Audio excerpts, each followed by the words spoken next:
Thank you, Travis. Good evening and welcome to tonight's regional news. We start with a story from Brazil. Brazil's President Jair Bolsonaro said on Thursday that people needed to, I quote, stop whining, end of quote, about COVID-19 in his latest outburst against the protective measures to contain the crisis. The president's comments come as Brazil goes through its deadliest week of the coronavirus pandemic with more than 1,300 deaths per day. I quote, "How long are you going to keep crying about it?" end of quote, Bolsonaro asked as he called for easing restrictions. He noted that he regretted the deaths, but where's Brazil going to end up if they close everything?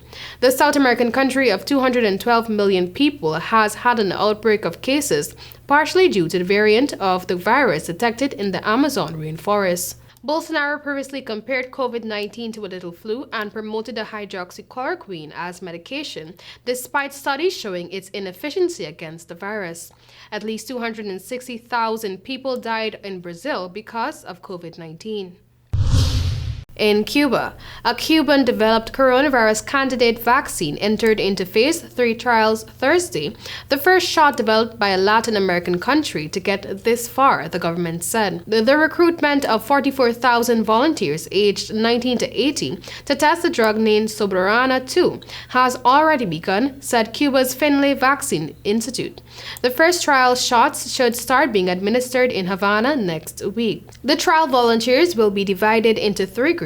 Some will receive 2 doses of the vaccine 28 days apart, another group will get 2 doses plus a third immune booster, and the third a placebo. The third phase of the trial will officially end 3 months after the last dose is injected. But if the results are promising, authorization for emergency use could be sought before then. The communist state, which has stated it wants to vaccinate all inhabitants this year, has been relatively unscathed by the COVID-19 pandemic, with just over 53,300 recorded cases and 336 deaths in a population of 11.2 million people.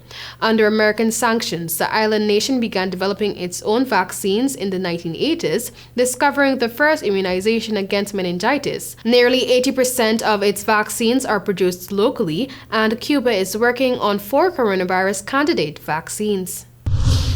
In Trinidad and Tobago, a Diego Martin Chinese restaurant owner who tried to end off gun-toting thieves was shot and killed on Thursday night. Keng Lang Feng, 47, died while undergoing treatment at a hospital.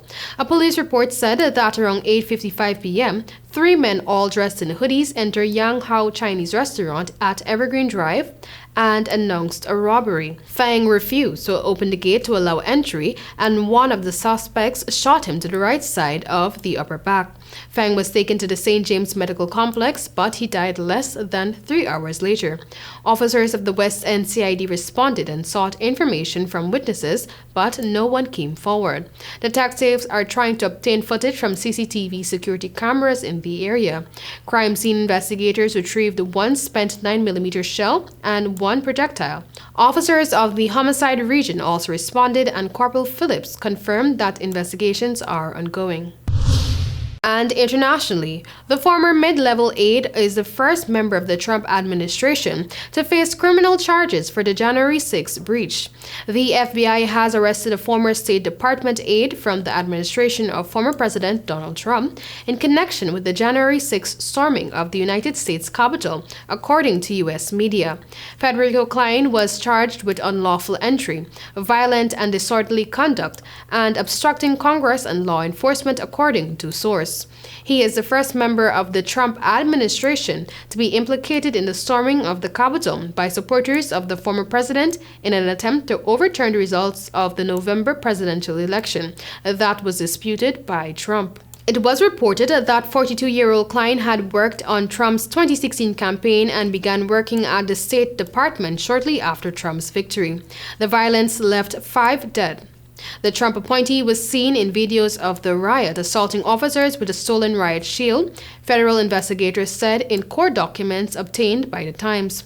Federal prosecutors have so far charged more than 300 people in connection with the U.S. Capitol breach. Trump was also impeached by the House of Representatives on the charge of incitement of insurrection for his campaign of disinformation leading up to the riot and a rally he gave moments before the Capitol breach. He was later acquitted in the Senate trial. The former president could still potentially face federal and local charges for his alleged role in inciting the violence. That was all for tonight's regional news. Thank you for joining. Back to you, Travis.